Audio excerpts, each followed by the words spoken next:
G'day, my Weber Q2000 barbecue came with this style Piezo push button igniter or sparker, and the manual calls for the replacement of a AAA battery there should it fail.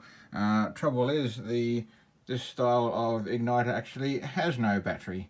So here it is shown in its disassembled state, and I've arranged the pieces in the order which they all are assembled into the housing here, and all held in place with this black plastic ring cap that needs to be removed to access all of that.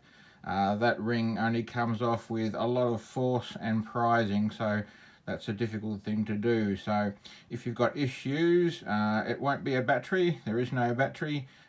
Chances are, if you've got issues, you may have to replace this entire assembly, or in the case for mine, the issue might have been just a bad terminal connection in the set of two wires that runs between the push button and the sparking unit over there.